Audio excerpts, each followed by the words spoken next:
Virginia Tech was SBU's what I call a crystal ball moment. The moment that, as institutionally, we saw what happened to Virginia Tech and accepted and believed that we could experience that at SBU. So we began a multi-year plan. Our master plan, if you will, is Eric has described this, a security master plan, to build out an infrastructure that would help us address, plan for, respond to, and recover from an active shooter event.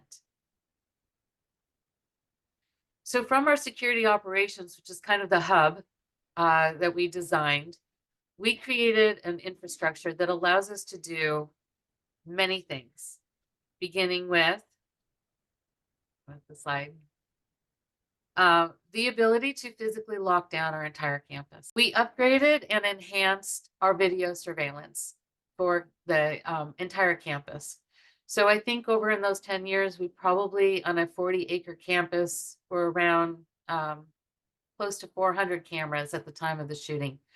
And the video surveillance really allows you to capture some real-time intelligence of what's going on in the location where it's the shooting event is happening. We developed a multimodal message delivery system. And this is very important because getting your message out at the moment to your campus community and what protective actions you want them to take is critically important for your saving lives.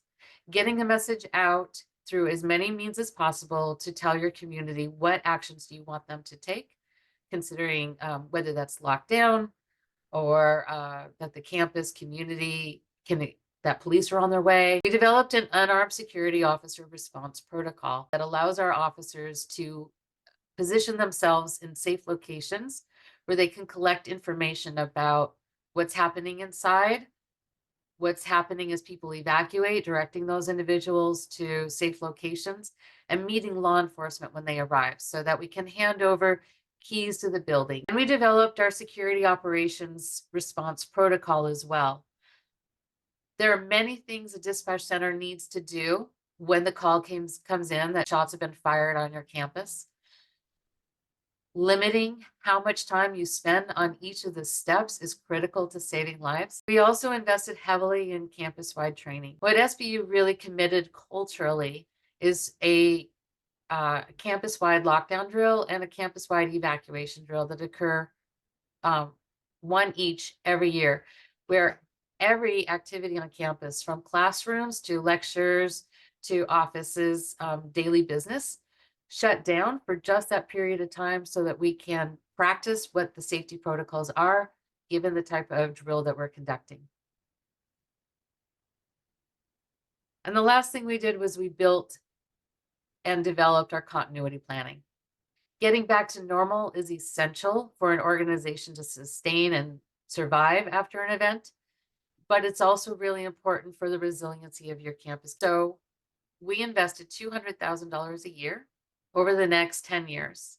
Now, the shooting occurred within 7, but we had achieved probably 99% of what we had set out to achieve when we began the plan in 2007. So you might ask, what after the shooting, what was the cost that we spent after the shooting? SBU, because of its investment on the front end of $2 million, and actually we hadn't quite gotten there because it was our 10-year plan and it was 7 years in.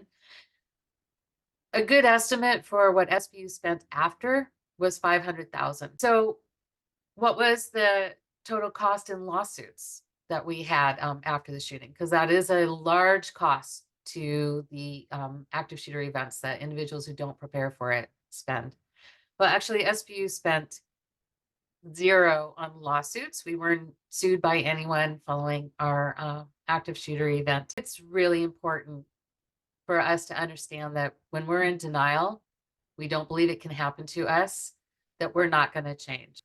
But we have to change because the cost of not changing becomes too great, not just monetarily, as I've described today, but the cost in lives, you can't put a number on that.